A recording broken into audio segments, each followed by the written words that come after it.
llunes i lluneres, bona nit. Teniu molta son? Hola, classe del bosc. Hola, cacauets. Hola, bitxos bola. Sabeu què és això?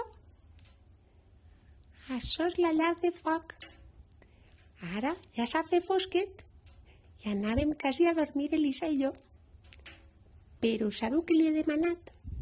Li he demanat un conte per anar-me'n a dormir, perquè m'he recordat que ma abuela, allà al costat de la llar de foc, me contava sempre un conte quan es feia fosc. I ara Elisa se n'ha anat a buscar-lo a veure si el troba. Sabeu quin conte li he demanat?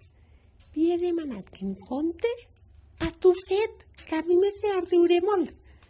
A veure si ve. Mira que bé, Catalina. He trobat el conte. Ara el podem contar per a tots. El Patufet.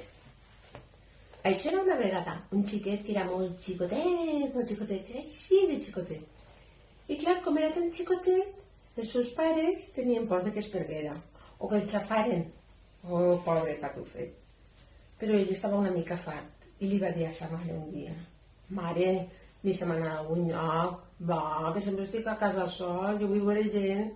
I va dir: vinga, va, pues et donaré un dineret i te'n vas a la botiga a comprar una paperina de safrà.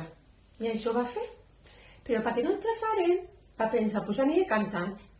I cantava una cançó que deia: patim, patam, patum, homes i dones del carrer, patim, patam, patum, no trepitgeu a Patufet. Quan va entrar a la botiga, cridava: senyor botiguer, però ell no el veia. Deia: ui, d'on vindrà eixa veu? I clar, ell cridava: senyor botiguer, fins que es va assomar allà també. I el senyor botiguer va veure que era Patufet i es va alegrar més. Va dir: carai, Patufet, que cara eres de veure, no et veiem mai.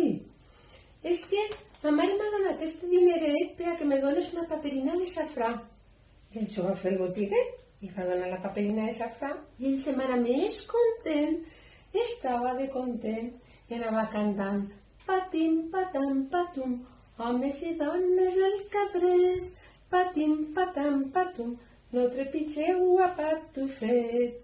La gent del poble tots eixien a veure'l, perquè clar, com no el veien mai, i li deien: Patufet, que guapo estàs! Hola, bon dia, Patufet! I ell es va alegrar tant que quan va arribar a casa li va dir a sa mare: mare, ara m'agradaria anar a portar-li la cistella al pare de l'esmorzar.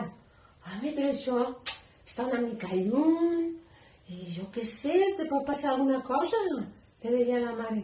I ell va, i vinga a insistir, va, mare, que és que, mira, he anat a la botiga i no passa res. Au, vinga. I li va ficar la cistella en un pal per a carregar-se-la. Així que se'n va anar ell i cistella. A la cistella hi havia una botella de vi, l'entrepà, una poma, la navatja. I tot això, tot ho portava allà dins. Però li va passar una cosa a Patufet, que es va posar a ploure. Xip-xap, xip-xap, xip-xap, xip-xap. I cada rato plovia més, xip-xap, xip-xap, xip-xap. I va pensar: ai, si no me posa retiro, igual m'ofeguen un ton d'aigua. Ui, vaig a ficar-me baix d'aquesta col. I mireu quina col més gran hi havia, que es va posar baix d'aquella col. Ai, però no va tenir molta sort, perquè va vindre un bou que li va fer molt de goig aquella col. I va dir: caus me la menjaré. I sí, se la va menjar. Es va menjar la col, es va menjar Patufet, es va menjar la cistella, l'entrepà, la botella de vi, tot cap a dins. I què va passar? Que la mare i el pare de Patufet veien que es feia tard, Patufet no havia anat a l'hort, Patufet no hi era. I el cridaven: Patufet, on estàs?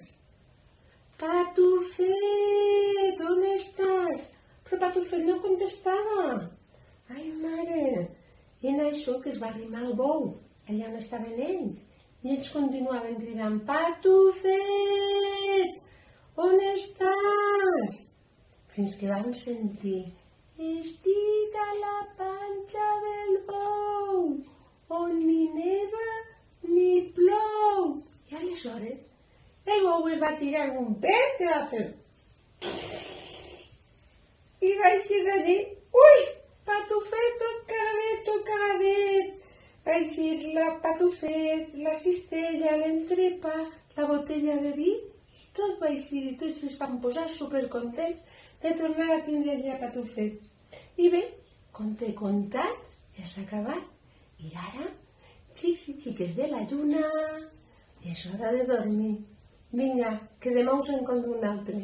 Vinga, adeu, bona nit.